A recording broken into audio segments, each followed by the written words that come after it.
Na schádzky prilepený financijný zvid i zakončujúci rachunok Nacionálneho sovitu za 2017 rok, zvid roboty vyvršného odboru i odboroch Nacionálneho sovitu, jak i jeho predsedatelja i sekretara, a prilepený i plán roboty i financijný plán sovitu za 2018 rok. Za ten rok plánovaný kus vecí sredstva, ktorý dostávame z boku pokrajiny, z boku republiky.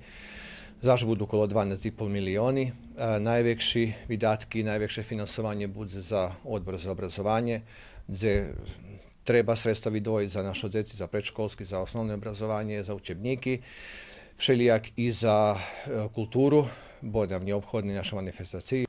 Sovit priniesol odluku o predkladaniu kandidátky Anna Marie Rankovič za direktorku Zavodu za kultúru vo Vojvoďanských Rusnácoch a Rankovičová vyniesla jej financijný zvid i zvid roboty zavodu, ktorému je už jeden čas okončovateľ dlžnosti direktora.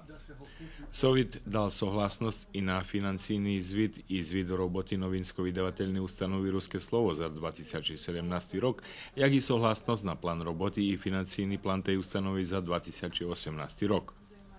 Nacionálny sovit poslúchal i prilápil i zvid o roboti i financijný zvid tresového svojho navolajme decka Ruského národného teatru Petro Riznič ďaďa.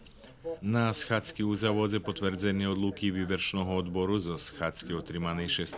marca, ktorí sa dotýkajú dávania dumania o predlohu odluky o utvrdzovaniu názvy nových ulicoch u Šidze, Rumenky, Veterníku i Novým Sadze, jak i dávania dumania o kandidatovi za direktora osnovnej školy Jožef Atila u Novým Sadze, tá dávania dumania o projektoch poslaných na javný konkurs v oblasti javného informovania u 2018 roku na jazykoch nacionálnych menšinoch u opštiny Kula.